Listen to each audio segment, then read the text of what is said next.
Hola, buenas tardes para todos. Son las 6 de la tarde. Bienvenidos. Es un gusto estar en este espacio. Es un gusto compartir con todos ustedes. Eh, el sitio web me muestra que en este momento somos cerca de 80 conectados. De verdad que es una alegría tener este martes para compartir con todos ustedes, población uniandina. Les damos la bienvenida a este panel Recuperación Económicas, Perspectivas hacia una nueva realidad. Mi nombre es Ana María Leaño, hago parte del equipo de la Vicerrectoría de Desarrollo y Egresados de la Universidad de los Andes. Y en esta oportunidad, el programa de egresados de la universidad, junto a la Asociación de Egresados Uniandinos, organizamos de manera conjunta este panel a propósito de la celebración de los 10 años de actividad del grupo de networking de la asociación. Felicitaciones. Hoy nuestros invitados conversarán sobre el impacto de la pandemia en la economía del país, los efectos del mercado laboral, el papel del sector tecnológico en la reactivación y cuáles son las políticas necesarias para cobijar a la mayor cantidad de la población en el plan de recuperación de la economía. Ahora me quiero tomar unos minutos para explicarles a todos los que están conectados cómo funciona este espacio, si es la primera vez que nos acompañan. Vamos a tener una exposición, discusión y conversación entre los panelistas. Para esto disponemos de un tiempo de 1 hora. Ahorita les cuento también quién nos va a ayudar en la moderación, pero esto nos va a tomar un tiempo más o menos de 1 hora. Escuchar a los panelistas, su discusión y sus exposiciones. Después de este tiempo, tenemos un espacio para que nuestros panelistas expertos puedan contestar algunas de sus preguntas. Desde ya les ofrezco una disculpa porque no siempre podemos cubrir todas las respuestas por tiempo, pero hacemos todo lo posible. Este tiempo de respuestas a sus preguntas toma más o menos entre 20 y 30 minutos. ¿Cómo pueden hacer las preguntas? Desde ya las pueden hacer ubicando en el chat al usuario que está como preguntas y respuestas. Allí lo que hacemos los del equipo de egresados es coger todas sus preguntas y hacérselas llegar al moderador para que él pueda hacérselas a los expertos. También, si el tiempo nos da y para hacer un poco más dinámico este espacio, pues los invitamos a que levanten la mano con la herramienta y puedan hacer sus preguntas con el micrófono habilitado. Entonces, para esta otra opción, que también depende mucho del tiempo, si quieren tomémonos un segundo para que en sus pantallas ubiquen la opción de levantar la mano. En sus pantallas, en la parte derecha, me aparece a mí una mano en el cajón del chat, en la parte derecha. Cuando ustedes le dan clic a esa mano, levantan la mano y aquí los del equipo podemos saber que están pidiendo turno para hablar. Esa es la manera de hacerlo. Espero que ya la hayan podido ver. Y esa es la dinámica que vamos a tener hoy. Entonces no me quiero tardar más, quiero darle la bienvenida y agradecerle la participación a nuestros panelistas de hoy. Hoy contamos con Marcela Eslava, ella es la decana de la Facultad de Economía de la Universidad de los Andes. También nos acompaña Cristina Fernández, investigadora de desarrollo, y Jorge Silva Luján, que es presidente de Amazon Web. Como moderador nos acompaña Juan David Oviedo, él es asesor en finanzas públicas del Observatorio Fiscal de la Pontificia Universidad Javeriana. Juan David, buenas tardes, bienvenido, gracias por tu participación en este evento y pues adelante. Muchísimas gracias, Ana María, por la introducción, por la invitación y un agradecimiento muy especial a las más de 100 personas que en este momento están conectadas disponiendo de su tiempo en esto. Un agradecimiento muy especial por hacerlo en medio de una pandemia donde nos la pasamos conectados al computador todo el día y ojalá este espacio sea constructivo para todas sus reflexiones cotidianas.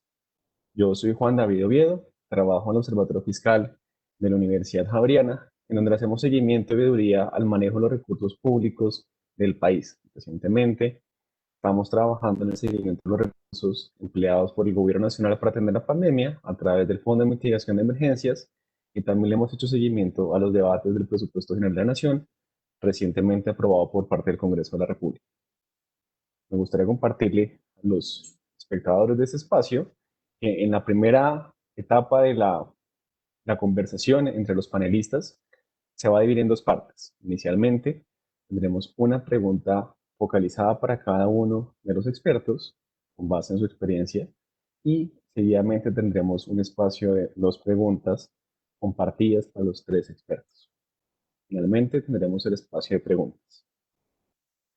No siendo más, voy a presentar a cada uno de los panelistas con sus reconocimientos y empezamos. Nuestra primera invitada es Marcela Slava, que es nuestra decana de Economía en la Universidad de los Andes. Ella es economista, es doctora en Economía, ha sido directora del programa doctoral de Derecho, trabaja en temas de movilidad social, pobreza, clase vulnerable, está vinculada a IPA, haciendo proyectos de innovación para la mitigación de la pobreza. Y el título que más me gusta de Marcela es que fue mi profesora en economía, en macroeconomía avanzada. Nuestra siguiente Hola Juan panelista David, es, ¿cómo va? Mil gracias a los organizadores por la invitación y a usted por la coordinación del PAN. oh, qué chévere hablar contigo. Nuestra siguiente panelista es Cristina Fernández. Ella es investigadora en desarrollo. Cuando uno revisa la hoja de vida de Cristina se da cuenta que ha trabajado y conoce la economía en muchos lugares del mundo, desde África subsahariana, Bangladesh, ha trabajado haciéndole seguimiento a la economía de Honduras y Brasil. Actualmente le está haciendo seguimiento al impacto de la pandemia y la crisis económica, especialmente en las dinámicas de empleo. Me gustaría compartir que hace algunos años ella hizo una iniciativa para mejorar la movilidad de las personas con restricción de movilidad en los terminales de transporte del país, que finalmente fue acogida por el Ministerio de Transporte.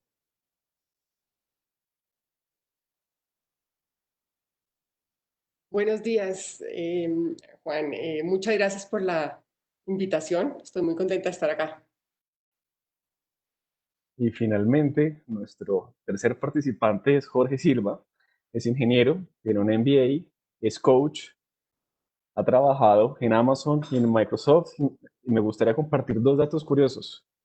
Alguna vez tuvo un reconocimiento como uno de los 100, el top 100 de los líderes del país, y es una persona comprometida con la infancia y con la niñez. Ha trabajado y está vinculado en la Casa de la Amistad de los Niños y Niñas con Cáncer y también en la Fundación Juego y Niñez. Jorge, muchas gracias por estar acá. Gracias a ustedes por la invitación. Estoy feliz de compartir hoy el evento con Marcela y Cristina. Soy un convencido de la diversidad y la inclusión y me encanta ser minoría. Mil gracias. Bueno, entonces con esta presentación de este panel de lujo empecemos con la conversación. Ya sabemos que la pandemia del COVID-19 tuvo un impacto sin precedentes en la economía y en la sociedad de Colombia, que era además imposible de prever, para ser justos con todos los asesores de política. Este impacto nos motivó a la declaratoria de 2 estados de emergencia en muy corto tiempo, en un tiempo récord en la historia reciente del país, y además nos obligó a disponer de unos recursos más o menos del orden de la sexta parte del presupuesto general de la nación para mitigar la emergencia.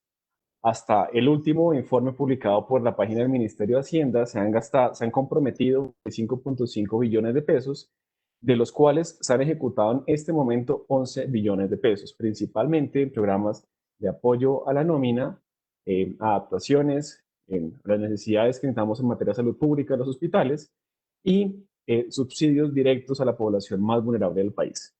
Con este contexto, me gustaría preguntarle inicialmente a Marcela Slava cómo ha sido el impacto de la pandemia y de la emergencia económica a nivel macro.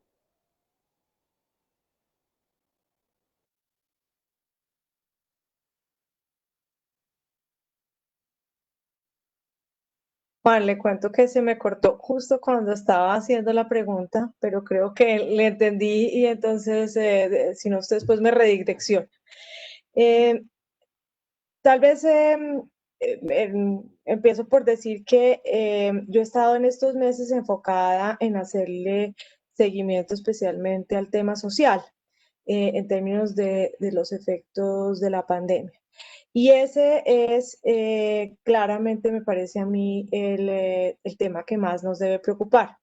El impacto en lo social pasa muy especialmente por el impacto en el empleo.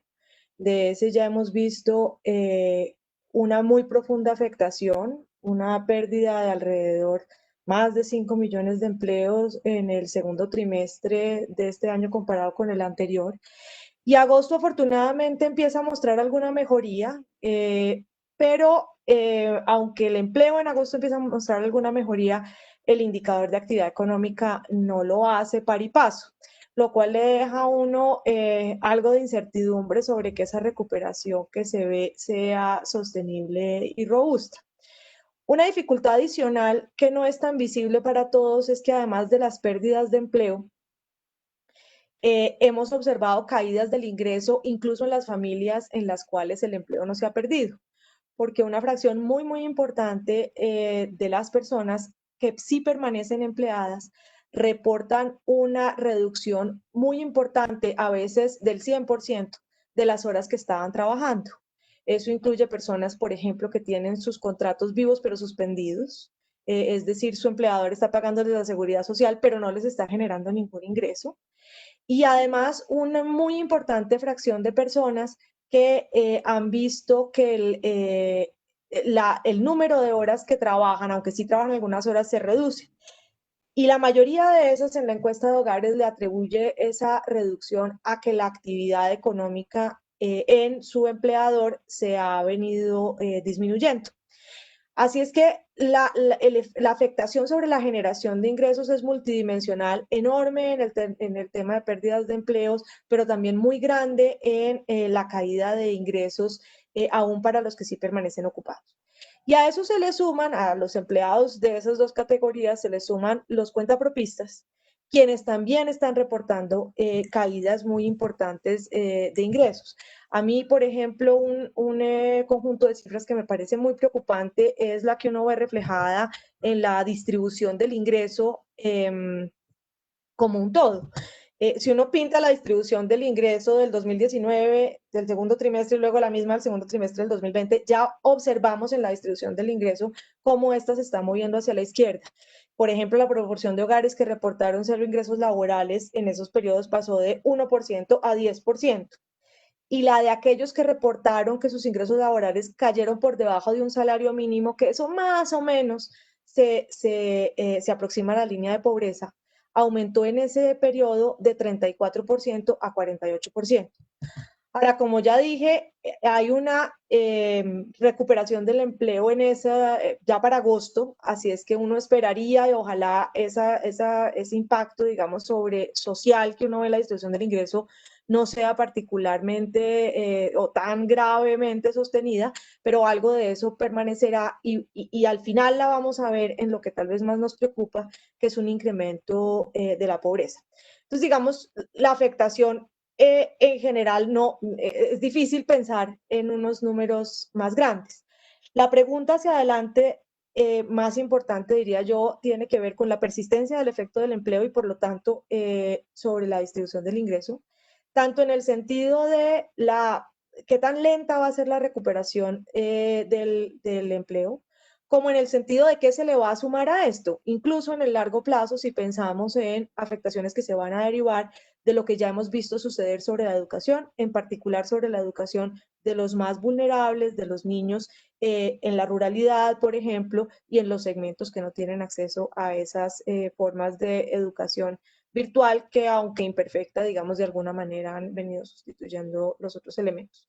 Entonces dejo ahí como un brochazo de lo que yo veo y usted me cuenta si no le oí algo más. Marcela, muchísimas gracias por esos comentarios y me gustaría preguntarte, detrás del empleo, ¿cuál es la realidad? Me explico. Detrás del empleo no solamente está la frialdad de un puesto de trabajo, sino que son los ingresos que sostienen a las familias, que sostienen, digamos, el pago de las pensiones de los hogares para acceder a los colegios. Y me gustaría preguntarte cómo es el panorama en este momento en términos de pobreza y cómo ha sido el impacto de la pandemia en hogares y en las personas en acceso a educación y los demás servicios esenciales que necesitamos para tener desarrollo económico. Pues la realidad es que de nuevo los vemos como efectos muy grandes y muy preocupantes. Por ejemplo, para recuperar de aquí algunas de las cifras. reportó el DANE, ha venido comentando un incremento muy importante en las personas que reportan problemas para conseguir alimentos. Por ejemplo, entre los desocupados, quienes se declararon desocupados en el segundo trimestre, esas dificultades para conseguir alimentos llegaron a una prevalencia del 30%, que es algo muy elevado. Y también vemos crecer cifras como las de las familias que en lugar de poder consumir 3 comidas al día, pasaron a consumir 2 comidas al día.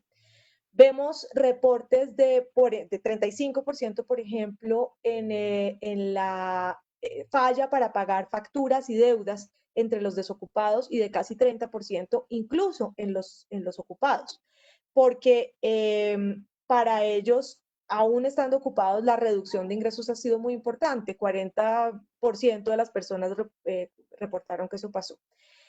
El efecto sobre la educación tiene muchas aristas. Una es la que usted está mencionando. Yo no conozco una cifra dura agregada para la economía de quienes, por ejemplo, dejaron de poder pagar la educación, no la básica que está garantizada en Colombia, pero sí, por ejemplo, educación superior. Y no es claro que el temor que había de que para el segundo semestre de 2020 hubiera una caída muy importante en matrícula universitaria. No es claro que ese temor se haya, en matrícula quiero decir en el número de matriculados en educación universitaria, no es claro que ese temor se haya cristalizado, por lo menos no en la dimensión que se esperaba. Pero también es cierto que el segundo semestre del año es aquel en el cual típicamente quienes entran a la educación superior, los nuevos que entran a la educación superior, son estudiantes de calendario B, que típicamente están en los segmentos de mayores ingresos. Y cuando nos movamos hacia el siguiente año, vamos a tener no solo más meses acumulados de afectación económica, sino un grupo poblacional de ingreso a la universidad que en general es menos fuerte en el lado de ingresos. Así es que, aunque allí todavía no es claro que estemos viendo un efecto muy elevado, puede existir. Ahora, aún sin eso, el efecto en educación es clarísimo porque, por un lado, digamos, la parte académica de la educación en la virtualidad, pues ha enfrentado muchas dificultades. Yo creo que no hay duda de que hay unas dificultades incluso en lo pedagógico que aún no logramos superar y que no es claro que sean superables, pero más allá de esas, la formación de habilidades blandas en todos los niveles de educación, sobre todo en los más chiquitos, es un efecto que más allá del efecto en ingreso va a estar ahí, va a perdurar y lo vamos a ver hacia el largo plazo. Entonces, digamos, hay un universo enorme del tipo de afectaciones que están recibiendo las familias, para no mencionar, por supuesto, aquellas que tampoco pasan por el ingreso relacionadas con la salud física, con una reducción muy importante de la movilidad y el impacto consiguiente incluso en los chiquitos, por ejemplo, en la formación de masa muscular, y por supuesto la salud emocional y mental, que es, creo yo, una de las grandes preocupaciones. Muchas gracias, Marcela. Ahora tengo un eco de que no hemos evidenciado el impacto real de la afectación de la pandemia en el acceso a la educación superior y que tenemos que esperar hasta el próximo semestre para saber cómo fue o cómo será efectivamente este impacto. Esto es una preocupación que tendremos que esperar unos meses para resolverlo. Ahora me gustaría preguntarle a Cristina Fernández, disculpa, ¿cómo ha sido el impacto de la pandemia focalizado en el mercado laboral, eh, complementando muchas cosas que nos compartió Marcela, y cómo ha sido la respuesta del gobierno nacional en esta área? Bueno, Juan, sí, el impacto en el mercado laboral ha sido muy fuerte. Normalmente en las crisis, como cae más el PIB y un poco menos el empleo, aquí cae más el empleo que el PIB. Esto es una diferencia con las crisis anteriores. O sea, el foco principal es el empleo. En un informe que acaba de sacar el Fondo Monetario Internacional, hace énfasis en ese asunto. Otra característica de esta pandemia es que, digamos, no solamente se ve reflejada en las tasas de desempleo. Nosotros veíamos en la crisis del 99, por ejemplo, todo el efecto de la pandemia se veía reflejada sobre la tasa de desempleo. la tasa de inactividad no cambió. Es decir, la gente pasaba a buscar trabajo, pero no se quedaba sin hacer nada. Aquí vemos que es una crisis que, sobre todo en el caso de Colombia, ha mezclado un efecto sobre el desempleo y un efecto en la tasa de participación o de las personas que, digamos, participan en el mercado laboral. Entonces, por eso hay que mirar más bien es como las tasas de ocupación que reflejan, digamos, los dos asuntos. Una cosa que es importante es que, pues que es un fenómeno global. Es un fenómeno global, pero ha afectado de manera particular a América Latina. Las caídas en el empleo, también lo muestra el Fondo Monetario, lo que ha pasado en Colombia es muy parecido a lo que ha pasado en México. En Brasil ha sido un poco más suave la cosa, sobre todo porque tienen unas transferencias muy altas. Pero digamos en Lima o en Perú ha sido mucho más fuerte la caída. Entonces, digamos, nos encontramos en la mitad. Ahora, lo que resulta raro cuando nos comparamos con los países, digamos, desarrollados, es que hemos caído, digamos, la tasa de desempleo ha caído más que en países como Estados Unidos y Canadá. ¿Y por qué digo que es raro? Porque estos países tienen un sistema con muy bajos costos de despido y de contratación. Y las que despiden personas y después lo contratan rápidamente sin que se afecte digamos, la salud de las empresas. Entonces, pues digamos, es una cosa dolorosa, por eso hay tantos seguros de desempleo, pero en últimas funciona para que se recupere más rápido la economía. Nosotros en teoría teníamos un sistema que no protegía al trabajador, sino que protegía al trabajo. Los costos de despido son relativamente altos, como tienen los países europeos.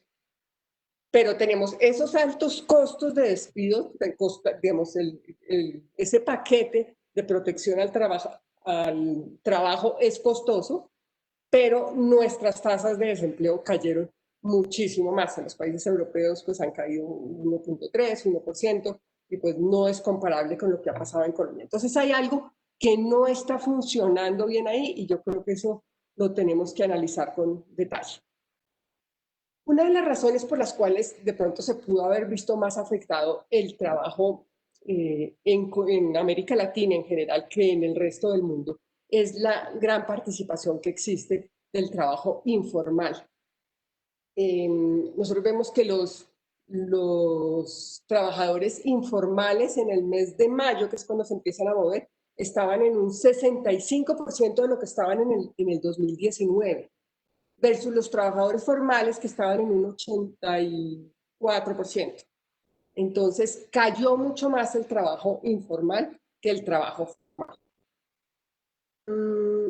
Y además, como dijo Marcela muy bien, también cayeron las horas de trabajo y los ingresos. Una cosa que pasa, digamos, es que en el mercado formal uno está al salario mínimo, entonces en realidad realizar ajustes por ingresos o realizar ajustes por horas de trabajo, pues es muy difícil, pero en el mercado informal es muy fácil. Entonces, no solamente cayeron más los trabajadores informales, sino que además se cayeron más las horas de trabajo y se cayeron más los ingresos. Esto, digamos, el efecto todavía, incluso hoy que ya, digamos, la economía se ha recuperado un poco y que ya hay más gente en la calle, sigue muy afectado el trabajo de los cuentapropios. Entre otras porque la gente, por un problema de demanda, ¿no? Uno ya no consume tantos de los bienes que están en la calle. Entonces pues eso hace que digamos, el trabajar en ocupaciones cuenta propia y en ocupaciones informales, pues se haya visto un poco más complicado. Otra característica de esta pandemia es que ha afectado más a las poblaciones vulnerables. En la crisis, digamos, del 2008 fueron los bancos y las cosas más digitales. Entonces, pues digamos, afectaba a los trabajadores con educación terciaria. Aquí se afectaron más los trabajadores con baja educación, los jóvenes, pero sobre todo las mujeres. El efecto de las mujeres casi que ha sido el doble de la de los jóvenes y los trabajadores sin educación superior. ¿Y por qué es eso? Pues en parte también por el cierre de los colegios, ¿no? Porque a las mujeres, además del trabajo de las casas, además de estar trabajando, les cae encima, digamos, responder por la educación de los hijos.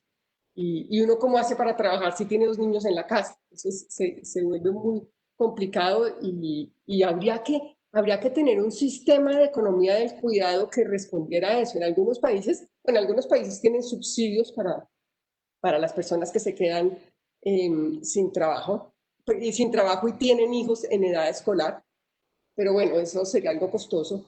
Pero, por ejemplo, lo que hacen es que en los centros, en los colegios, así el colegio esté cerrado, lo abren para que los papás que trabajen puedan dejar los niños con ciertas condiciones de salubridad. Entonces, pues no necesariamente clases, sino a veces cosas que se puedan hacer al aire libre. Yo pienso que, por ejemplo, estos centros de deporte que abrió el gobierno pasado por todo el país, podría ser un poco para eso. Y yo creo que es importante brindar alguna solución para estas personas.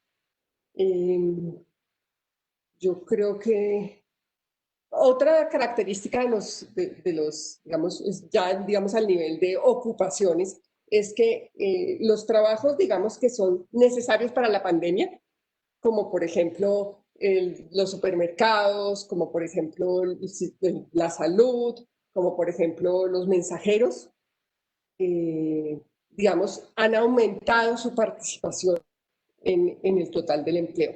Los trabajos teletrabajables también han aumentado, pero por supuesto los trabajos que no son teletrabajables, que no son prioritarios, han reducido su participación. Sin embargo, todos han caído. Entonces yo creo que esas digamos, como hay 4 cosas que resumen lo que ha pasado en el empleo. Primero, una combinación de caída en el desempleo y caída en la participación laboral. Perdón, un aumento en el desempleo y una caída en la participación laboral. Segundo, un impacto muy fuerte sobre los trabajos informales, sobre los trabajos independientes. Tercero, un impacto fuerte sobre las poblaciones vulnerables y especialmente sobre las mujeres. Y cuarto, un impacto fuerte sobre las profesiones que no son teletrabajables, que no son prioritarias. Y voy a decir, hay una cosa que es interesante, y es que todos los cambios que se ven en las ocupaciones van muy de la mano, o sea, tienen una correlación muy grande con lo que ha pasado en el proceso, digamos, de automatización.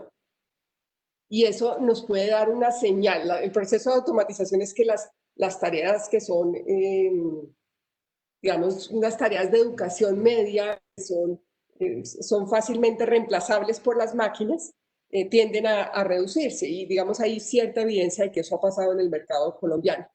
Y lo que ha pasado en el COVID va en la misma dirección. Pues no asumamos que lo que está pasando en el COVID es algo de largo plazo, sino más bien preparémonos para enfrentar eso.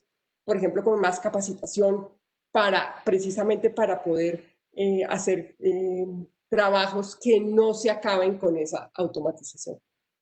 Cristina, muchas gracias por esta reflexión. Me gustaría hacerte una pregunta rápidamente respecto a la respuesta del gobierno nacional. La primera política pública, el primer decreto con fuerza de ley expedido en el segundo estado de emergencia fue la creación del programa del empleo formal, que le da una asignación a las empresas del 40% de un salario mínimo por cada uno de los empleos que conservara durante ese periodo. El requisito principal para acceder a este beneficio era una disminución del 20% de los ingresos. Este programa tuvo una vigencia durante los estados de emergencia y recientemente el Congreso de la República aprobó su continuidad hasta marzo del próximo año, con un dato interesante es que tiene una acción afirmativa de que los empleos para las mujeres no son solamente el 40% del subsidio de salario mínimo, sino el 50% del subsidio. Y me gustaría preguntarte concretamente si tus estudios y demás evidencian que esta respuesta del gobierno nacional ha sido suficiente para la emergencia que tenemos en el país, o hubiese sido posible haber hecho un mayor esfuerzo para proteger el empleo. No, sin duda ha sido una medida muy necesaria. Los ajustes que se sugirieron ahora son muy importantes. Yo creo que va a tocar, digamos, ajustarlo un poco a medida que se va extendiendo, porque hay requisitos digamos, que son difíciles de cumplir. Por ejemplo, la caída del 20% de los ingresos, pues cada vez va siendo menos la caída de los ingresos Y entonces, incluso por esas razones hemos visto una reducción en la utilización del PIE. Entonces, pues digamos, hay que hacerle algunos ajustes. Una cosa que es controversial, a mí nunca me ha gustado del todo, es que se limita a aquellas firmas que tienen más de 3 trabajadores afiliados a Seguridad Social. Y esto ya deja un montón de firmas por fuera de la cuenta. Entonces, esto, claro, si uno lo que quiere es fomentar la creación de empresas muy productivas, y está bien. Pero si lo que quiere es proteger a los trabajadores, pues ahí es donde están la mayoría de los trabajadores. Entonces, yo pensaría que es algo que merece la pena un poco más de discusión. Yo sé que se ha discutido en el Congreso y no ha pasado, pero yo creería que merece una nueva discusión. Yo creo que demanda más de una nueva discusión. Dato curioso, en la primera aprobación de este proyecto de ley en la Comisión Tercera de Senado se aprobó solamente en una sesión que duró menos de una hora. Por acuerdo político, aprobarlo rápidamente, sin ninguna discusión, y no se pudo extender ninguna de las reflexiones que estás compartiendo. Entonces creo que el Congreso tiene una responsabilidad interesante de hacer un poquito más de veeduría a este tipo de políticas públicas. De acuerdo. Ahora me gustaría preguntarle a Jorge Silva, ¿cómo ha sido el proceso de adaptación de las firmas a las medidas de cuarentena y cuál es el rol de la tecnología en la reactivación económica? Muy bien, Juan. Déjame comenzar quiero hacer aquí públicamente un reconocimiento justamente a todas las personas que desde la tecnología se han volcado a innovar para que tanto el gobierno como las empresas privadas puedan adaptarse a estas circunstancias y reaccionar rápidamente, ¿no? Claramente, el apoyo de la tecnología en el manejo y monitoreo de la pandemia ha sido fundamental, ¿no? Desde integrar una cantidad de entidades que tenían información vital, que no estaban conectadas y que no se podían juntar esas fuentes de información y crear los visualizadores para que en tiempo real esa información pudiera ayudar en la toma de decisiones importantes, ¿no? Pero también de lo que ya hemos empezado a hablar alrededor del tema del empleo, pues todas las plataformas que se pusieron para poder trabajar o estudiar desde la casa, ¿no? Entonces, pues obviamente todos sabemos y estaremos eternamente agradecidos por el apoyo que nos han dado los que hemos llamado primera línea o esenciales, obviamente principalmente todos los que están relacionados con el tema de la salud y todos los que hacen posible que la salud opere, pero en este caso quisiera resaltar que hay una segunda línea, que en mi opinión son los equipos que están a cargo de desarrollar, mantener y operar la infraestructura de las TICs. Justamente, en general, la tecnología ha tenido un papel fundamental y ha habilitado y empoderado a las organizaciones públicas y privadas para que puedan responder con la velocidad adecuada a las demandas, a las necesidades de esta situación que estamos viviendo, ¿no?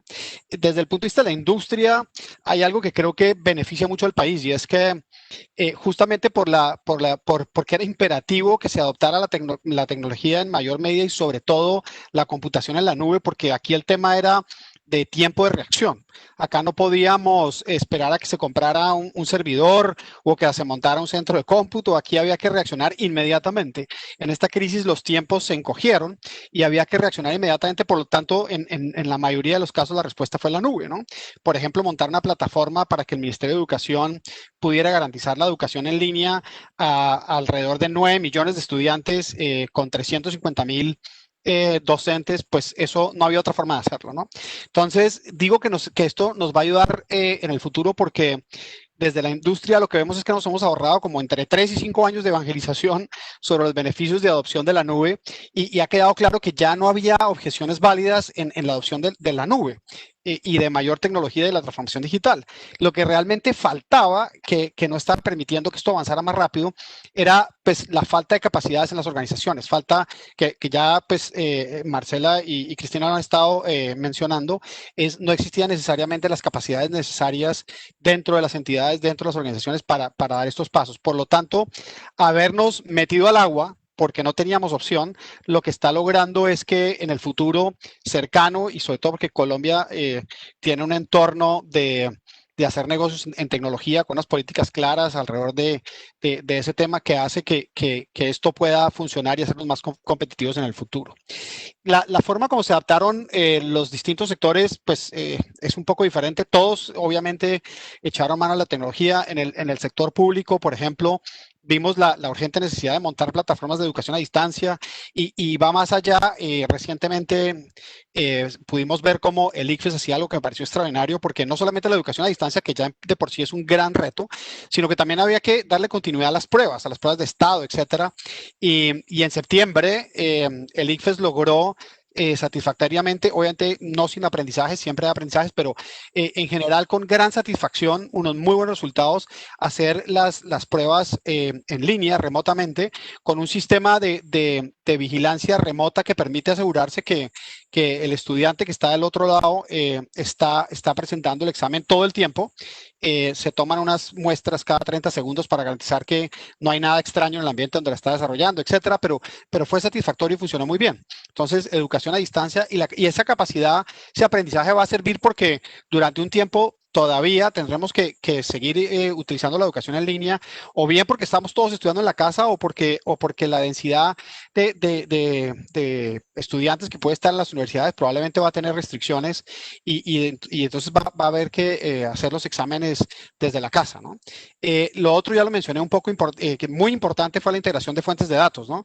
Entidades que antes no interactuaban entre sí necesariamente, y estoy hablando obviamente entidades oficiales, el Instituto Nacional de Salud, laboratorios que procesan los exámenes, los hospitales que tenían necesidades de suministros o que estaban reportando las capacidades y ocupaciones en general de hospitalizaciones y de UCI. Entonces, y eso estaba pasando a nivel de local y a nivel nacional. Eso era un reto gigantesco que se logró. Y hoy en día la Organización Mundial de la Salud reconoce que la información que está manejando el gobierno y los tableros, los visualizadores que tiene información en tiempo real que realmente es muy valiosa, ¿no? Portales y aplicaciones para informar al ciudadano. Empezamos por la aplicación y yo sé que ha sido polémica porque detrás hay discusiones muy profundas alrededor del tema de la privacidad y demás, pero todas esas cosas son solucionables. Y se están haciendo con la mayor seguridad y la mayor confidencialidad y privacidad y respeto de las normas alrededor de privacidad de datos, pero portales y aplicaciones para poder informar al ciudadano, que inicialmente pues hay unas que son obviamente del gobierno y de algunas regiones que decidieron también desarrollar la propia, y eso le ha ayudado al ciudadano a estar más cerca de lo que está pasando, estar más informado, información confiable, mapas de qué está pasando por municipio, etcétera, pero también algunas empresas y algunos nuevos negocios que se han generado para permitir el regreso a la oficina, empiezan a desarrollar aplicaciones que permiten monitorear, por ejemplo, la densidad en una oficina cuando se ponen unos límites del 30 o 40%, pues nos va diciendo cuándo se llena la capacidad, porque cada persona se registra.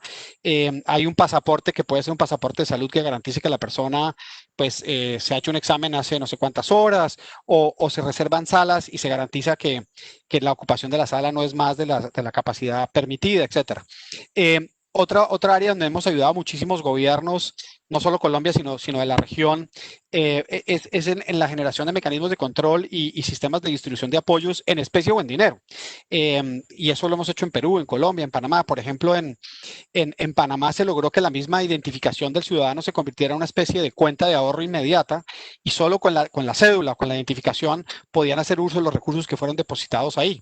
Y hay otros ejemplos que van en esa línea. Obviamente el manejo de logística para suministros críticos, monitoreo uno muy importante en mi opinión, monitoreo de sentimientos en redes sociales, porque como ya lo mencionó Marcela, acá una de las consecuencias más graves es el tema emocional, psicológico, posibilidad de depresión y demás. Entonces, se ha trabajado también en Colombia con algunas alcaldías monitorear cómo están los sentimientos de los ciudadanos en las redes sociales, como para identificar la necesidad de programas que ayuden y líneas de ayuda a estas personas que están necesitando algo de atención ahí. Y obviamente no lo vemos los ciudadanos normales del común, pero sí lo ve la comunidad médica. Hay un montón de información que se está compartiendo, información médica, protocolos, investigación, inclusive en el desarrollo de las vacunas, activamente se está haciendo eso entre países en este momento y demás.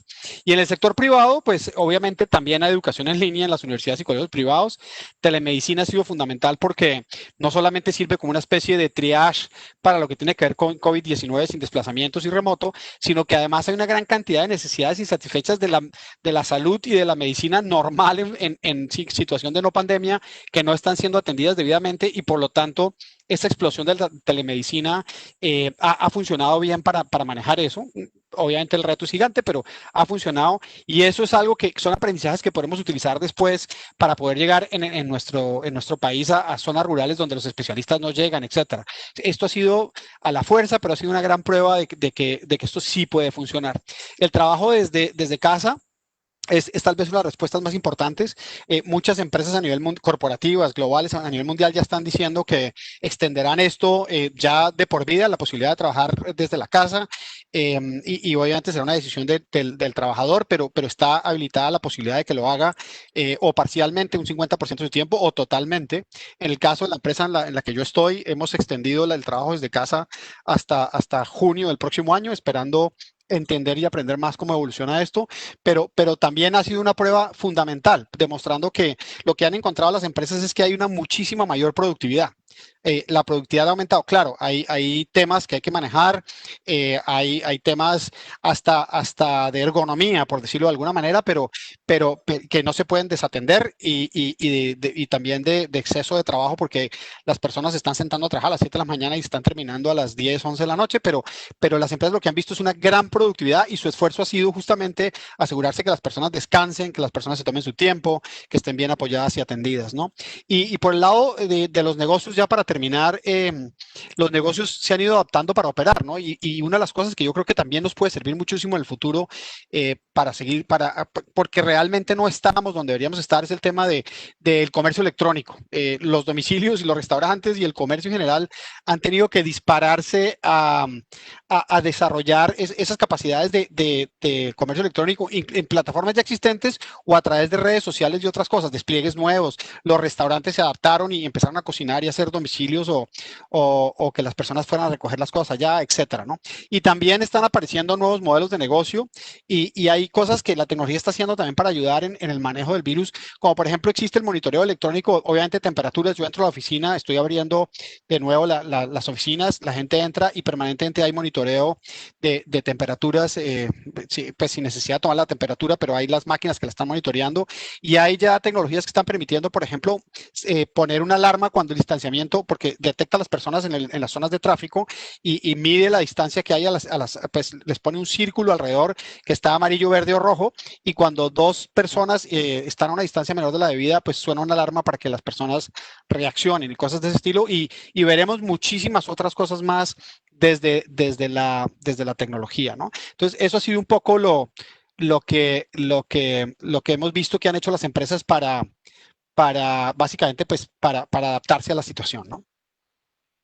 Me gustaría cerrar compartiendo una reflexión y es que no solamente las empresas grandes se han beneficiado, digamos, de la tecnología en todo este proceso, sino que la tecnología ha permitido la implementación de políticas públicas constructivas incluso para la población más vulnerable. En Colombia, por ejemplo, se puso en marcha el programa de transferencias económicas no condicionadas a la población vulnerable más grande en la historia del país. Es el programa Ingreso Solidario. Y en este momento hemos llegado como país a más de 2.6 millones de hogares en todo el territorio nacional. Y quiero resaltar que este proceso para llegar a toda esta cantidad de gente se hizo virtualmente. Era imposible hacer un censo, era imposible hacer puerta a puerta, preguntas a los hogares, y se hizo uso de las herramientas tecnológicas para cruzar bases de datos entre las fuentes de las entidades de orden nacional. Hubo muchos aprendizajes, por ejemplo, las transacciones inicialmente iniciaron, digamos, pagadas desde el Ministerio de Hacienda. Ahora las asignaciones están en el Departamento de Prosperidad Social y hay una base de datos unificada para este y las demás transferencias extraordinarias que en este momento están ejecutando, como la devolución del IVA y demás. Entonces, ha sido una respuesta, un acelerador que vos mencionaste de 3, 4 años. Yo creo que nos puso un acelerador de muchos más años que se ha materializado tanto en las empresas grandes, empresas pequeñas y en la adaptación de políticas públicas. Así es. Ahora me gustaría preguntarle a los tres panelistas, desde su visión de país, desde su experiencia, ¿cuáles creen que son las políticas necesarias para tener una reactivación económica como políticas públicas en donde quepan la mayor cantidad de ciudadanos posibles? Y antes de darle la palabra, me gustaría compartir la reflexión de es que las tres reflexiones que se cuenten en este espacio no van a ser las únicas, sino que son complementarias con muchas otras ideas de política pública que mencionan otros autores, que se mencionan en otros espacios. Solamente para compartir la magnitud, la emergencia en Colombia fue tan grande que el gobierno nacional tuvo que expedir más de 100 decretos con fuerza de ley durante los 2 estados de emergencia, pues porque la afectación fue igual de grande. Entonces, les doy la palabra para que cada uno nos comparta cuáles son las políticas que consideran necesarias para tener una reactivación económica en el país. Empezando por el mismo orden que tuvimos, Marcela, Cristina y Jorge. Bueno, Juan, yo creo que estoy un poco dándole vueltas todavía a un tema en el que Cristina y usted parecían estar muy de acuerdo en una de esas dimensiones de las políticas, y era la política de subsidio a la nómina. Y yo veo los argumentos que ustedes plantearon, me parecen unos argumentos razonables, pero creo que a la hora de pensar en la reactivación ahora, nos toca como país repensar, es decir, no hay unas políticas que en absoluto sirven, creo yo, para esta crisis. Entonces, más en general, para darle respuesta a su pregunta, mi respuesta a esa pregunta siempre ha sido depende.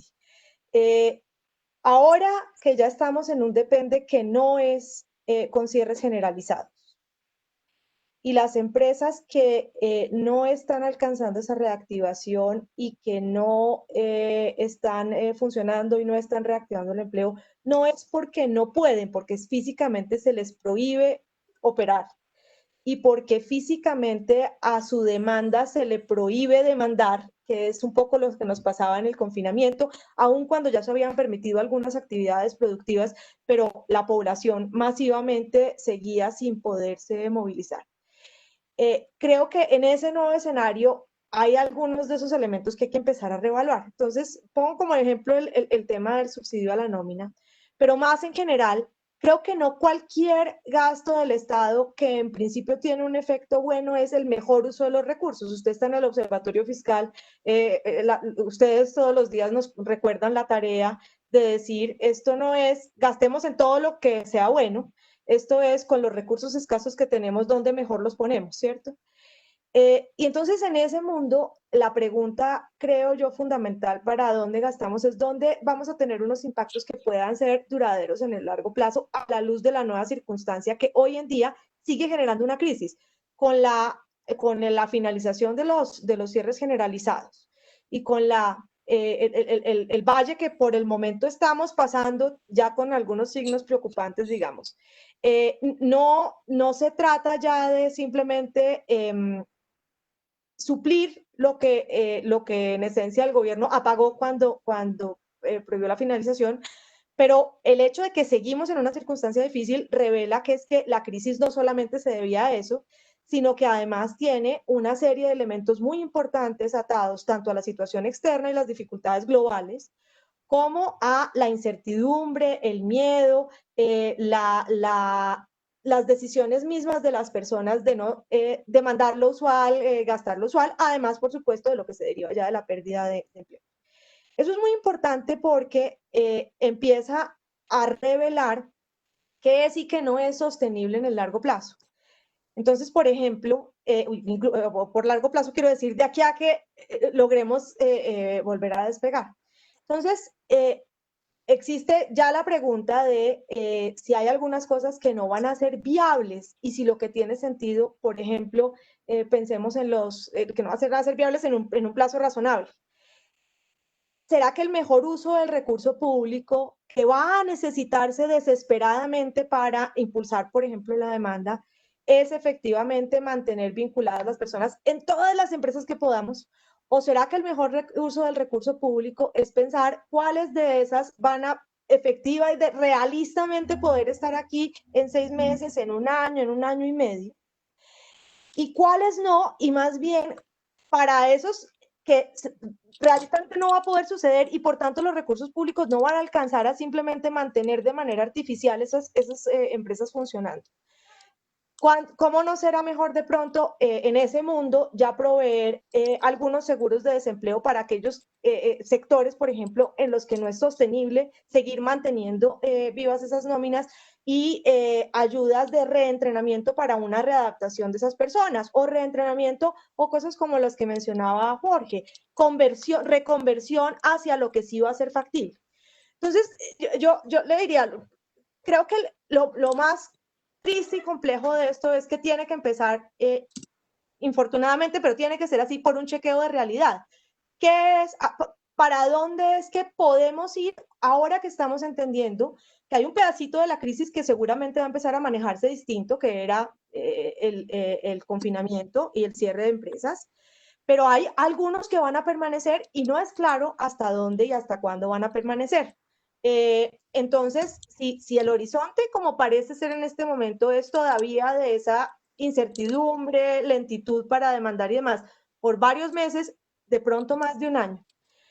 Entonces, lo que es más importante es enfocar esos recursos en las soluciones temporales que permiten a algunas personas mantenerse en sus empleos cuando eso es viable, a otras tener unos empleos temporales. De allí, por ejemplo, la insistencia de muchos en el gasto en infraestructura, en vivienda, en gastos directos del gobierno que son generadores de empleo, un empleo que no es permanente, que no va a cambiar estructuralmente la economía para bien, pero que a algunas personas de las que mencionaba Cristina en situación de vulnerabilidad, que ya perdieron su trabajo, pueden engancharlas y mantenerlas.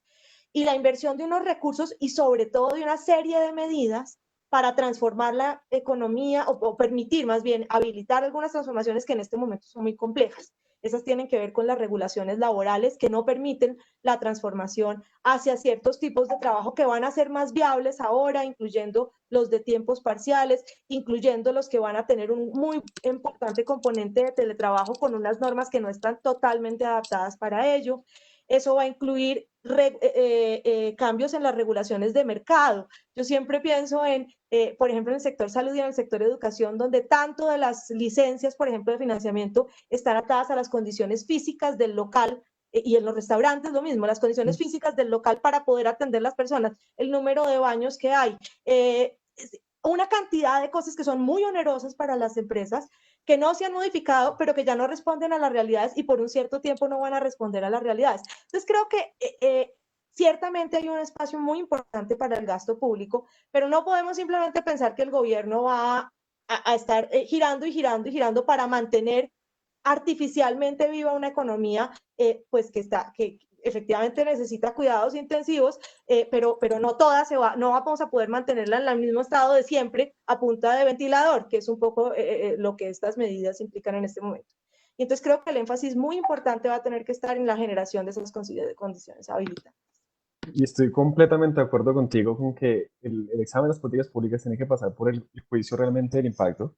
Solamente anoto que las políticas que yo personalmente creí que iban a ser constructivas en marzo, evidentemente han cambiado durante estos meses y seguramente mi percepción y la de todos los asesores de política pública va a cambiar porque realmente nos estamos enfrentando a una coyuntura histórica de incertidumbre. Me gustaría conocer la opinión de Cristina.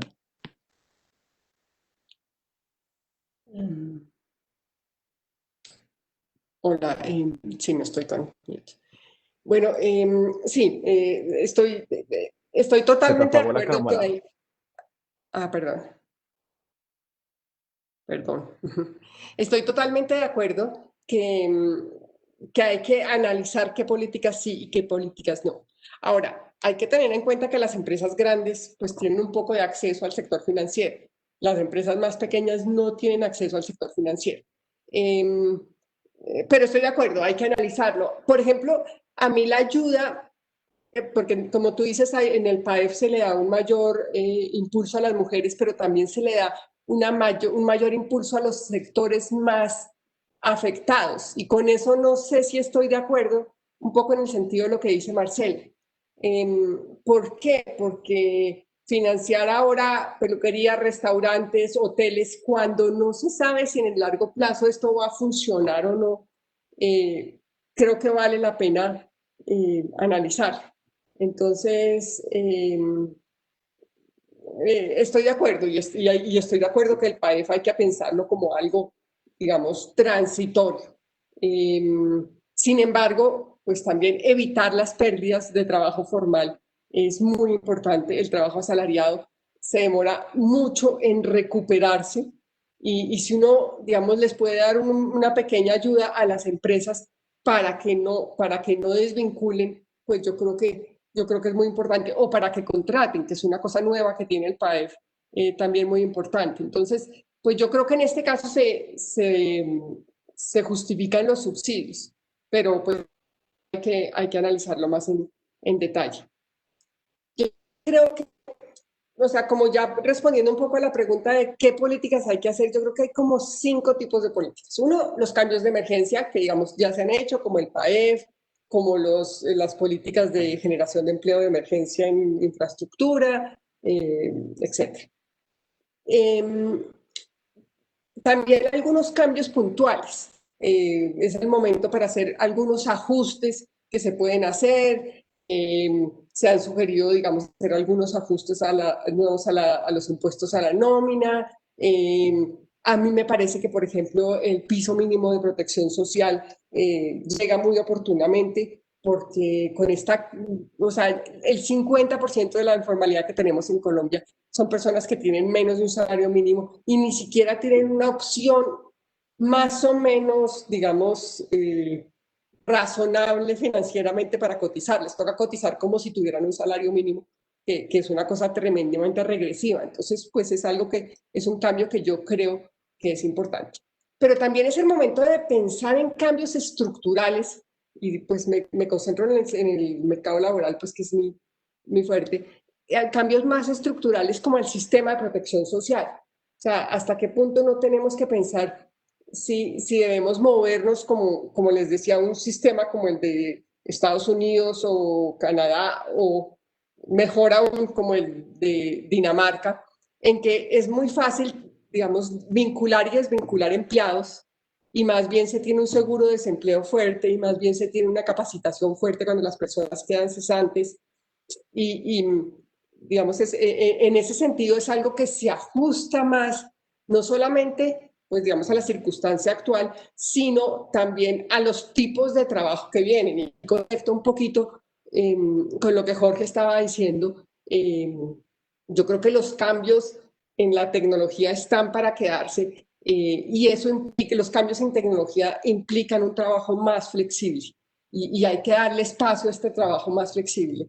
Y digamos, cuando Jorge estaba hablando de todos estos, digamos, mejoras que habían tenido la economía digital, que son fascinantes, uno también se pregunta, bueno, ¿cómo así que entonces ahora precisamente lo que estamos haciendo es ponerle impuestos por ejemplo, a las plataformas que también como que completan ese eslabón perdido que había en la comercialización de bienes, que crean empleo fácilmente, sin mayores requerimientos, o sea, constituyen un colchón de ingresos importante.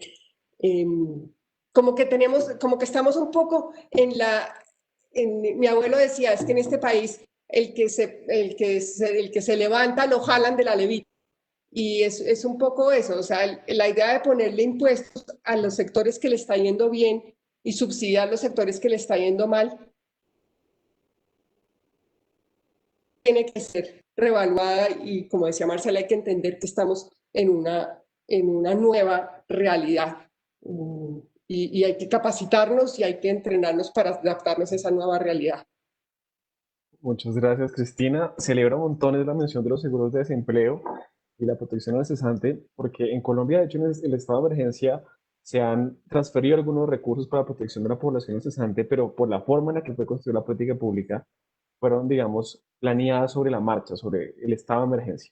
Y esto nos hace una invitación a que nos pensemos como país en la planeación de este tipo de políticas públicas como nación y no como una decisión individual de cada persona, de cada familia. Jorge. Sí, yo le voy a hacer trampa a Juan en esto. Primero primero que estoy totalmente de acuerdo con Marcela y con Cristina. Yo creo que ellas han mencionado temas que son fundamentales y con los que estoy de acuerdo. Creo totalmente en que las crisis también son una oportunidad. creo que son una oportunidad de realineación y como lo decía Marcela, es un chequeo de realidad. Es decir, no podemos simplemente responder impulsivamente sin mirar qué podemos planear mejor para el futuro. Y la trampa que le voy a hacer es porque la pregunta que usted me hace ahora como empresario, creo que está bastante mejor contestada por Marcela y Cristina de lo que yo se la podría contestar, el tema de las políticas, pero si usted me pregunta como empresario, le diría, necesitamos flexibilizar el empleo, necesitamos que se habilite el trabajo por horas, le diría que necesitamos bajar el costo del empleador, que nos den beneficios tributarios en la medida en que generemos más empleo, pero eso sería como un ángulo del que está en la empresa y busca que lo apoyen por ese lado, pero creo que las dos conversaciones de Marcela y Cristina lo dejan muy claro. Yo me le voy a escapar y rápidamente le voy a decir qué podríamos hacer desde la tecnología.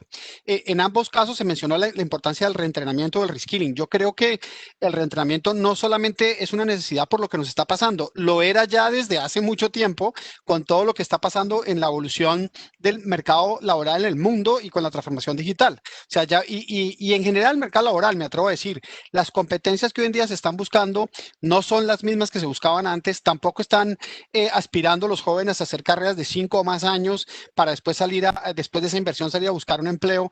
Entonces, tenemos que adaptarnos, ¿no? Entonces, creo que ya está demostrado que somos capaces de hacer capacitación masiva en línea.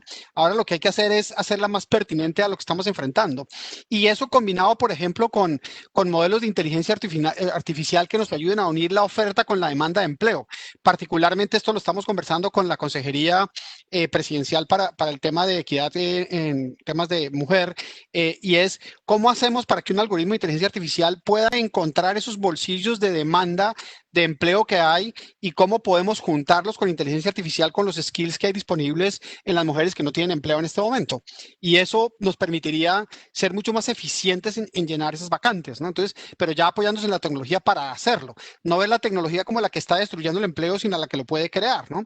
Y dado que el mundo está cambiando y las competencias de distinta naturaleza, diferentes a las que evaluamos antes, se van a estar necesitando cada vez más, alguien va a tener que entrenar a las personas en esas competencias nuevas en tiempos cortos para responder a la demanda del mercado. Pero alguien más tiene que certificar que esa competencia la tiene la persona, porque si no, ¿cómo la voy a validar yo como empresario para contratar a alguien? Entonces, podemos pensar en crear una especie de certificadora de competencias y después lo que se va a pasar es que los empleos se van a recomponer como si fueran competencias Lego, dependiendo de lo que surja y vaya saliendo, porque de hecho muchos de los empleos del cercano futuro ni siquiera nos los imaginamos, y los estudiantes que están empezando a estudiar hoy van a trabajar en algo que ni siquiera existe. Entonces, tenemos que aprovechar la crisis para ir creando eso, ¿no? Entonces, no sé quién sea la entidad o el ente adecuado para certificar esas competencias, pero a mí me daría tranquilidad que alguien centralizado me diga, sí, esa persona tiene esas competencias y yo la contrato por eso, ¿no? Y obviamente hay que impulsar y habilitar el comercio electrónico para los pequeños negocios, como ya se demostró en la crisis. Algo que quiero mencionar rápidamente, la unión entre empresa, universidad y gobierno, por ejemplo, en hackathons que busquen resolver un problema particular. Eso lo hemos hecho en el pasado nosotros y lo hace la industria con frecuencia, y hemos atacado problemas del medio ambiente y otras cosas. Acá lo que buscaríamos, y ha pasado en esas situaciones en donde los que ganan el hackathon y desarrollan la solución terminan siendo empleados por la entidad que quiere resolverlo, o eventualmente pueden crear su propio emprendimiento y vender lo que crearon, ¿no? Entonces, pero que sean temáticas y con pertinencia, ¿no? Y por último, para no cansarlos, que desde el gobierno se fomente un plan de modernización tecnológica en todo el país, privado, público, etcétera. Eso nos va a dar una competitividad que hoy en día no tenemos, y eso nos va a dar mucha tranquilidad en el futuro para generar muchos más empleos, inclusive para que desde Colombia podamos prestar servicios al exterior, pero necesitamos esa modernización tecnológica ya.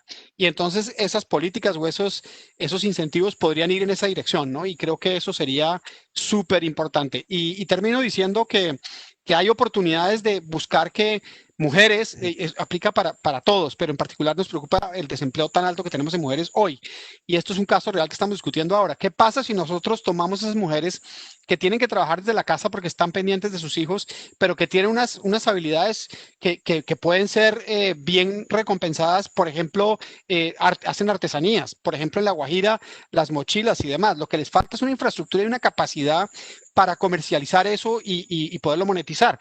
¿Qué pasa si hacemos centros de acopio electrónico que les ayuden a ellas a que ahí en esa plataforma de acopio electrónico se van a comercializar en el exterior, internacionalmente, esas cosas que hacen las mujeres, no importa en qué lugar del país estén.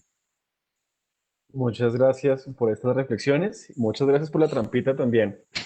Y ahora simplemente quiero resaltar que seguramente entre los más de 200 participantes que estamos en este espacio habrá alguien que trabaje en políticas públicas y nuestras reflexiones podrán tener un eco. Pero ahora les voy a plantear a los tres panelistas un reto personal. Y es que las recomendaciones que hicimos ahorita para allá, para el gobierno y que ejecuten la política pública, pero me gustaría que vinculemos a los 214 participantes que tenemos en este momento respondiendo a la siguiente pregunta, y es, ¿qué puede hacer un colombiano de a pie? ¿Qué puede hacer usted? Qué puedo hacer yo para ayudar a la reactivación económica? Y con el condicional de que sea solamente una o dos frases para que podamos responder un par de preguntas. Marcela, Cristina y Jorge. Yo le entendí que eso era para el público. Creo que hay dos cosas que podemos hacer. Una es evaluar con mucho cuidado nuestros gastos, sabiendo que tenemos incertidumbre, que hay que cuidarse, que hay que no derrochar, pero por otro lado que si estamos en una situación en la que no hay riesgo, en la que los ingresos son estables, nos acordemos de que cada peso que nos gastamos se lo estamos entregando a alguien que lo está recibiendo como ingreso, que a su vez lo puede gastar en alguien más que lo va a recibir como ingreso. Yo creo que ese es un elemento fundamental. El otro elemento es a balancear las decisiones.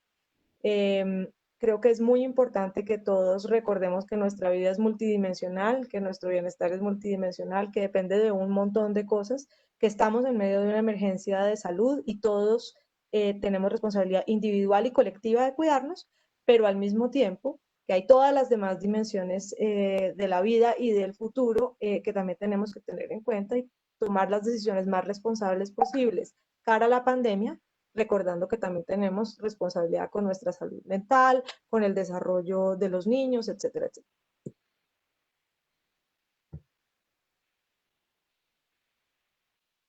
Cristina. Bueno, estoy de acuerdo con Marcela que de pronto tal vez lo más importante es cuidarse de manera sostenible. Para el empleo, lo peor que le puede pasar es que volvamos a otro confinamiento, que volvamos a otro aislamiento. Eso sería lo más costoso. Entonces, si cada uno puede poner su granito de arena y cuidarse, ponerse su tapabocas, lavarse las manos, pues es muy importante. El segundo, yo diría que es un poco reentrenarse y es aprovechar cada día. Y aquí le toca a uno es solo, porque cuando tiene uno el jefe encima puede que entonces sea responsabilidad de algo más, pero hoy es responsabilidad de cada uno. Reentrenarse y aprovechar lo mejor del tiempo para capacitarse. En este momento, lo mejor que uno puede hacer es estudiar. Entonces, pues estudiemos. Entonces, tratemos de ver menos Netflix, de ver menos series y más bien que cada uno haga un plan de estudios para adaptarse. Y eso aplica para todos, para nosotros también. Gracias. Ok, pues yo diría un poco lo mismo que ya han dicho, porque el mejor retorno de inversión que tenemos en este momento es que todos se cuiden. Si todos se cuidan, eso pasa porque no van a tener que subir los costos de salud, pero sobre todo porque vamos a poder reactivar más rápidamente la economía. Coincido en reinventarse, coincido en consumir según las posibilidades de cada cual. Les pediría que tengan un plan que incluya escenarios donde el autoempleo o el emprendimiento deben estar ahí presentes, además de tratar de conseguir un empleo formal en una empresa. Y por último, algo que considero fundamental, la solidaridad. Creo que es importantísimo que todos estemos conscientes y seamos solidarios. Muchísimas gracias por estas reflexiones. No aporto ninguna porque las tres que yo tenía en mi cabeza ya las dijeron ustedes. Desde el cuidado de salud pública, desde gastar los recursos, porque cada peso que nosotros gastamos son ingresos de otro, y un llamado importantísimo a la solidaridad. Ahora vamos a pasar a las preguntas de los participantes. Vamos a tomar el atrevimiento de responder, de compilarlas y no leerlas literalmente, sino agruparlas en dos preguntas que principalmente nos han hecho. La primera sobre transferencias y el segundo conjunto sobre empleo, que definitivamente es el tema que más nos está preocupando en el país.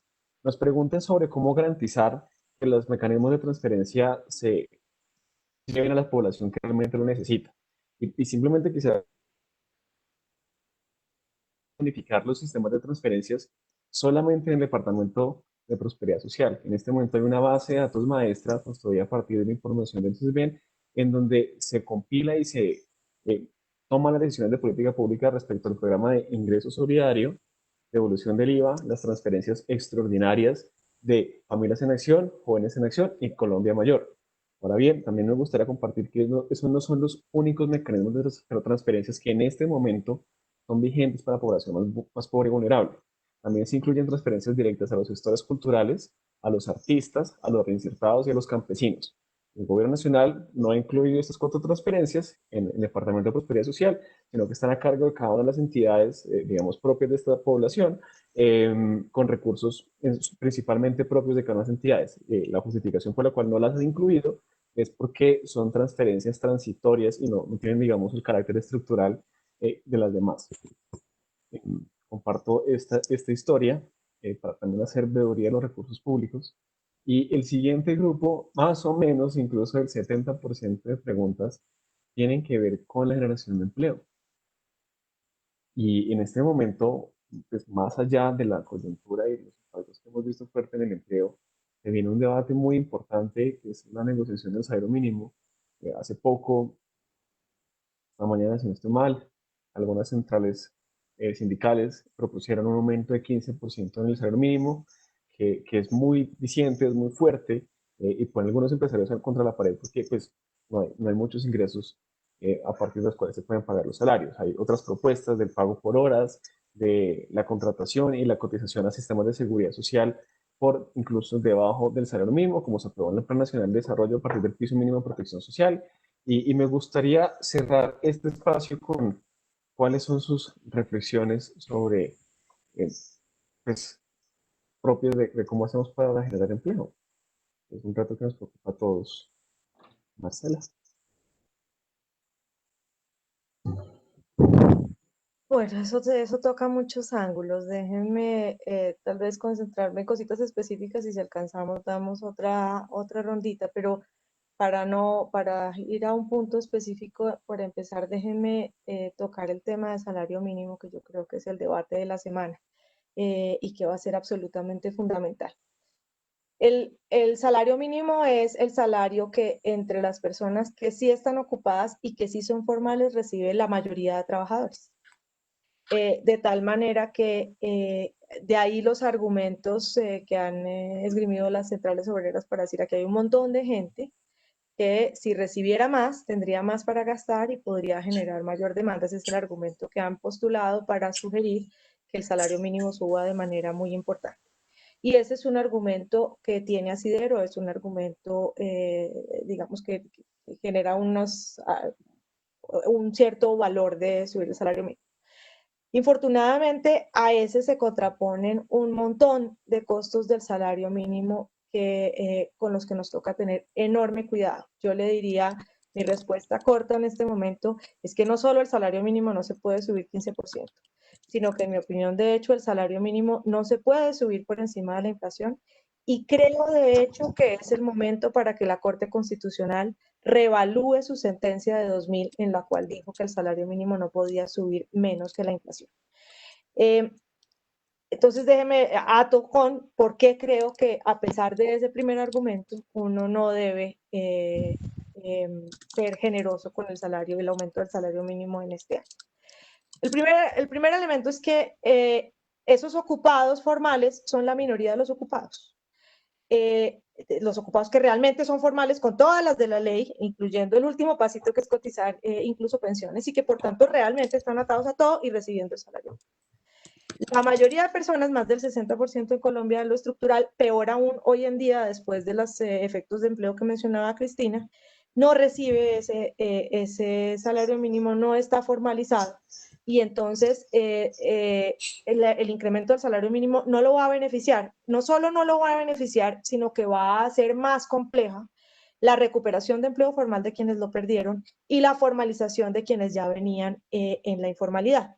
Porque en plata blanca lo que estaríamos diciéndole a un empleador es que para vincular a esa persona ya no le va a tener que pagar 1.000.000 de pesos, grosso modo, sino alrededor de 1.100.000 pesos. Y para que cualquiera pueda emplear a una persona con esas características en una empresa que lo que hace es que el esfuerzo de esa persona se transforma en la producción o en la generación de un servicio y genera unos ingresos que son aquellos con los cuales la empresa le paga, pues esa persona tendría que generar para esa empresa 1.000.000 o 1.100.000 pesos. El hecho de que la mayor masa de trabajadores en Colombia, sobre todo aquellos en la informalidad, esté generando por debajo de eso, quiere decir que en la realidad hay una masa enorme de personas que no genera esa ganancia. Eso es a lo que los economistas le llamamos que su productividad sea baja, en particular que esté por debajo del salario mínimo. Entonces, entre más abrimos esa brecha, la productividad está aquí y más alejamos el salario mínimo, pues más difícil va a ser que esas personas se vinculen. Con un problema adicional, y es que en estas circunstancias particulares, generar ingresos, ventas para una empresa por 1.000.000 o 1.100.000 pesos más es cada vez más difícil. Entonces tenemos una caída en las posibilidades de las empresas para generar esos ingresos, al tiempo que estamos diciendo, venga, hagamos más caro el salario mínimo, que es lo que la mayoría de trabajadores que están en la formalidad reciben y por tanto lo que las empresas formales y formalizadas en su empleo le pagan a la mayoría de sus trabajadores.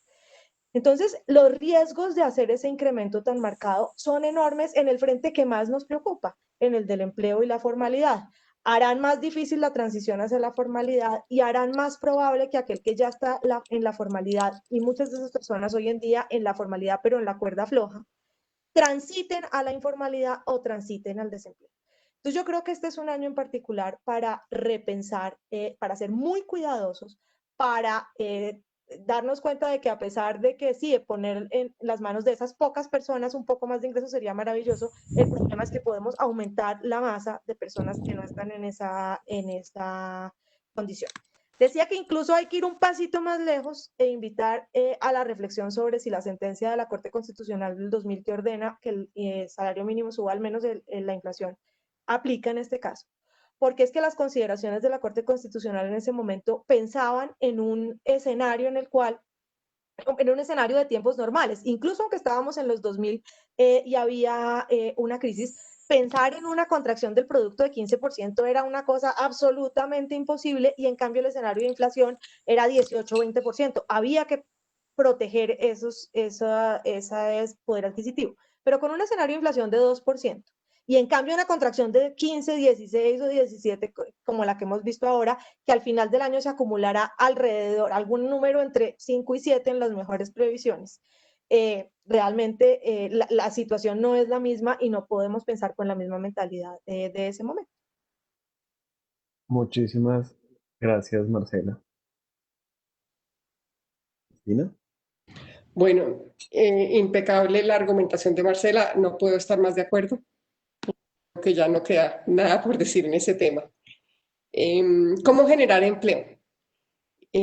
Pues yo creo que ahora va a haber una tensión muy fuerte entre generar empleo y generar empleo de calidad, porque hay muchas cosas, como por ejemplo el salario mínimo, como por ejemplo,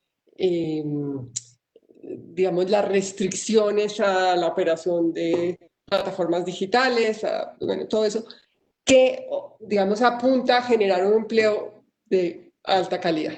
Pero también, por otro lado, necesitamos empleo, la gente necesita, digamos, vivir. Entonces, entre ese control de la informalidad y, por otro lado, la generación de empleo hay cierta tensión y yo creo que ese va a ser como el punto más álgido de estos próximos meses.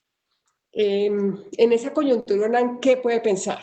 Bueno, el empleo de emergencia yo creo que es importante, las obras de infraestructura sin duda son fundamentales y yo creo que pues el gobierno está avanzando en esta dirección. Creo que hay un espacio para hacer, como decía Jorge, ajustes entre la oferta y la demanda laboral. Todavía hay personas que están buscando un empleo y hay empresarios que están buscando contratar a estas personas que no se han encontrado. Entonces, pues todo lo que uno pueda dar en digitalización de esas demandas y ofertas es muy importante. Para los sistemas para encontrarse es fundamental. Capacitación, por supuesto, importante porque claro, para ajustarse, digamos, a lo que está requiriendo la demanda es también muy importante. hay, hay una, digamos, de nuevo en esta tensión, hay una tentación muy fuerte a fomentar programas de emprendimiento. Y yo creo que con eso hay que tener un poco de cuidado, porque hay programas de emprendimiento que pueden salir muy bien, pero hay programas de emprendimiento que salen muy bien y dejan a las personas peor que antes. Entonces, no es que ahora se pueda financiar todos los programas de emprendimiento, porque incluso puede ser negativo para la persona que se mete en esto. Entonces, yo creo que hay que tener como siempre cierta cordura y escoger muy bien, casi que dar una asesoría para que la gente no pierda sus recursos y su tiempo en cosas que no van a ser rentables. Entonces, yo creo que...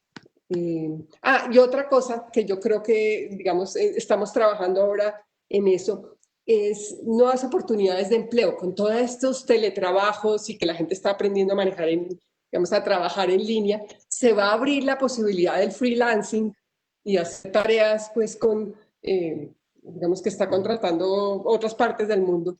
Y nosotros hemos hecho los cálculos y las diferencias, digamos, el gap de salarios entre lo que paga Estados Unidos y lo que gana un trabajador que hace esas actividades acá, pues, en promedio el 3%, pero en algunos sectores llega a 300%, pero en algunas actividades llega al 700%. Entonces, ahí hay una actividad, y aquí conecto con lo que dice Jorge, muy importante la certificación de las capacidades para que, digamos, se pueda estandarizar lo que sabemos hacer y se pueda vender lo que podemos hacer, porque nadie sabe si sabemos hacer eso o no.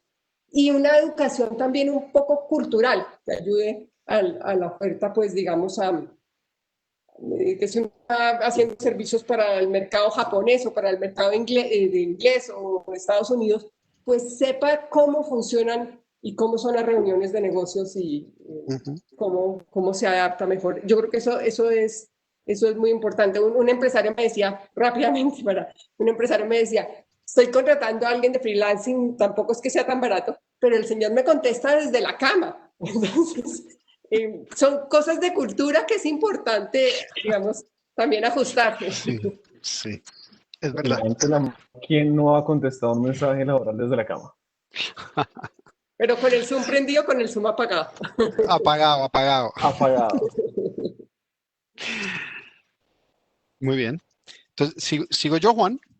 Adelante, Jorge, por favor. Sí, porque lo mío va a ser fácil porque me voy a adherir a lo que han dicho ya Marcela y Cristina. Estoy 100% de acuerdo con lo que han dicho. Solamente comentaría casi que de manera anecdótica que en el tema de tecnología, estamos hablando de generación de empleo ahora, en el tema de tecnología, la industria de tecnología a nivel mundial antes de la pandemia, creo que después de la pandemia todavía más, se comporta como una industria de pleno empleo. Todo el que se prepara y se certifica consigue un buen empleo y en general los salarios están por encima del promedio.